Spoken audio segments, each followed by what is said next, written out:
Today marks the end of Living Wage Week. Have you heard of Living Wage? Few. I could tell you a lot about Living Wage. I could tell you that there are now approaching 90 small businesses accredited as living wage employers. That is, that they're committed to paying their staff no less than $20.20 an hour, and St Matthew's in the city is one of them. And I could tell you that just recently the first corporate has been accredited, Vector Power. And they're challenging other corporates, in their words, to do the right thing and pay their employers no less than a living wage.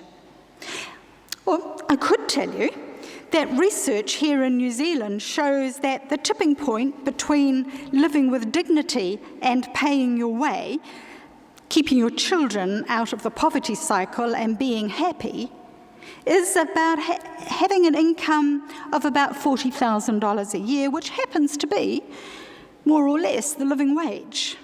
And it's about $9,000 more than the minimum wage. I could tell you that there's a global push to encourage corporates and other employers to act responsibly and pay the living wage calculated for their context. I could tell you a lot more, but instead I'm going to tell you a story from our recent visit to a place where it seems many locals still aspire to the good life of the vision we heard this morning read from the book of Micah. Micah prophesied sometime after 750 BCE and before about 628, somewhere in there. And Micah is sensitive to the social context of his day. That is, by all accounts, his day, by all accounts, was a relatively prosperous time.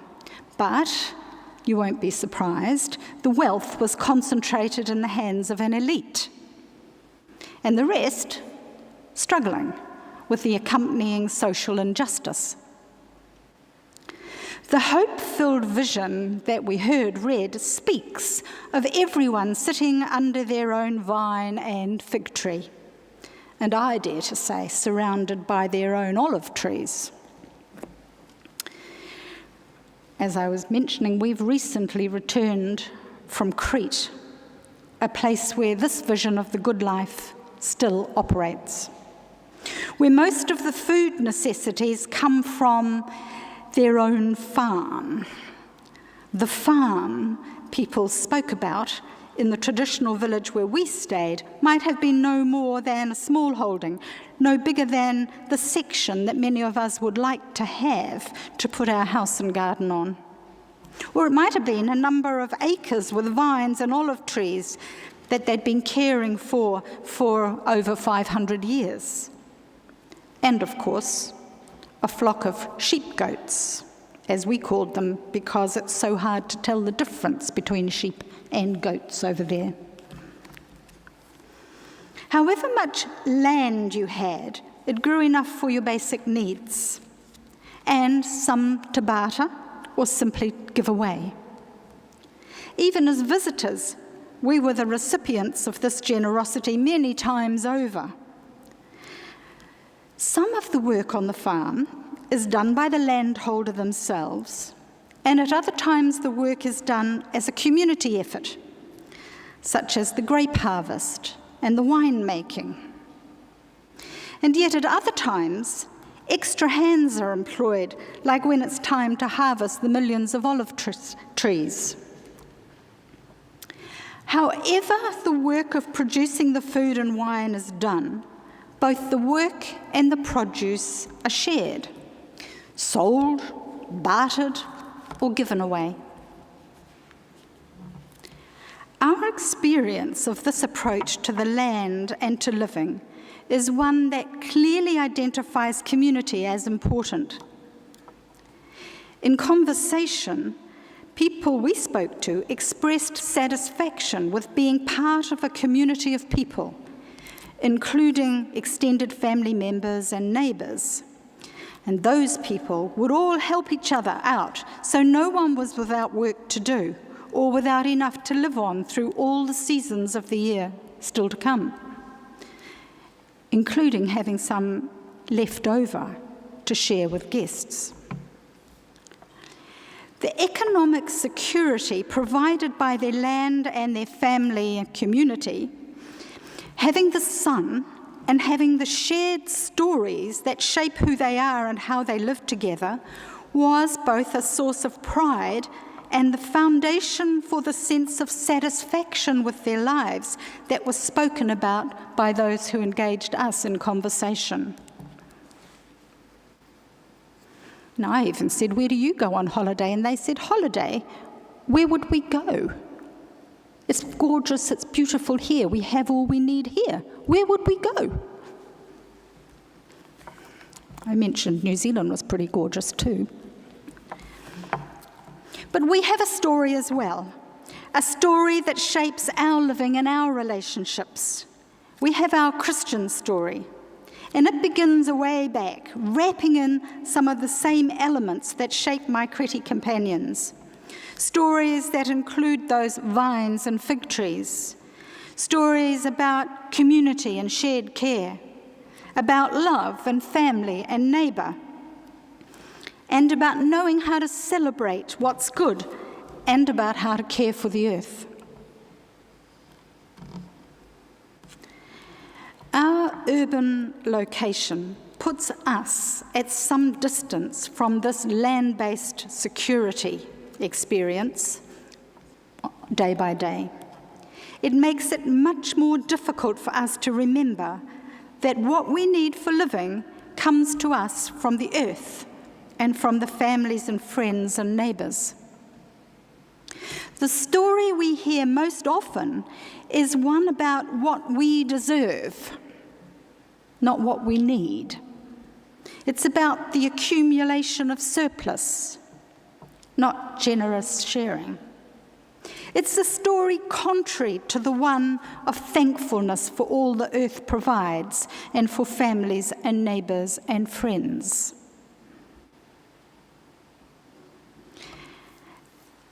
At the heart of the living wage movement are a set of theological precepts. I think this is why worldwide churches have been key players, if not instigators, in the energy and activities of the movement. It is the theology that motivates my involvement in the work of Living Wage Movement New Zealand, and why I believe St Matthew's in the City should be actively engaged based on its own vision statement. It is why I agreed to preach today as Living Wage Week ends for this year. And I want to remind us all that a living wage is not some lefty do-good idea. Rather, it is a key to our self-identity as the body of Christ, and it is something that can be done. For me, those theological precepts lie at the heart of what it means to be a human community. Core to them is the fundamental perspective that we are human beings together on earth. That together, humans and all other sentient creatures share the goodness of the earth and all that it produces. We humans are required to be responsible caregivers. That's what our Christian story expects of us. Our Christian story also proclaims that we're made in the image of God, that we have the capacity to reflect God. So love, compassion, and a desire for each other to flourish is in our very being, in our DNA, as they say these days. Well, it's somewhere there. But so too is our capacity to judge what is damaging, what is violent or greedy, what is a display of hubris, a forgetting that we are creatures of the earth and ultimately not gods ourselves or all-powerful controllers and creators. And we know what is a display of disregard for those who share this planet with us. And we can judge quite well what is damaging to the well-being of our planet home itself. And we can change change ourselves, and change what is damaging to people and planet. At the heart of all this is our knowing our place, knowing who we are, knowing what we are in the bigger scheme of things. Our place is here. Our home is Aotearoa, New Zealand. It's Auckland. It's Mount Eden or Milford or Whangaparaoa. Our place, wherever it is sacred. It is here we must begin to exercise care and compassion and strive for just relationships of mutual regard. We are the human inhabitants of planet Earth, and the consequences of how we treat our Earth home, as well as how we treat our neighbours, will have reverberations through history. We must treat our sacred place with respect. We must treat our neighbours with respect. We've shaped our Christian story around the goodness of a God who loves us and trusts us to care for one another and for the earth that sustains us.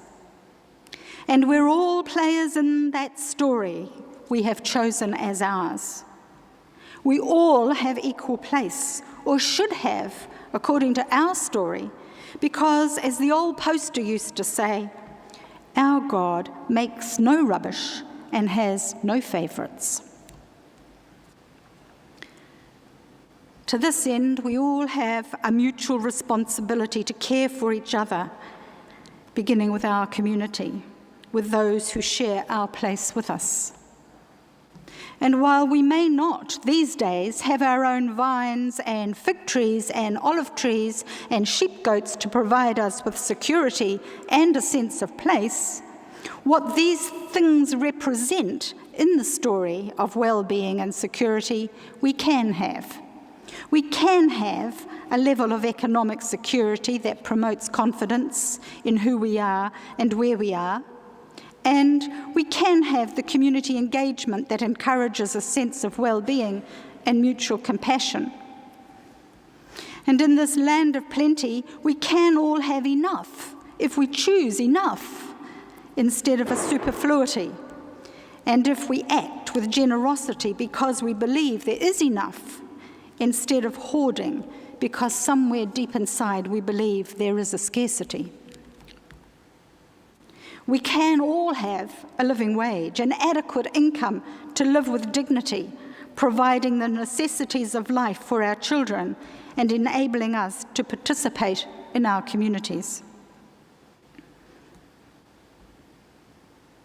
What it requires for these things to come to pass is for us all to decide people matter. All people matter. The story we tell to each other will include the expectation that workers earn enough to live on. We need to tell and proclaim that expectation to each other and to anyone else we have a chance to speak to. It is within our capacities to provide a living wage, an adequate income for all who share the city and the nation with us. Together, we are community. Together, we are the people of God. We need each other in order to live well and to flourish. And it's for these reasons that I support the living wage movement, and I encourage you to do so too, and for St. Matthew's to be an active part of that movement.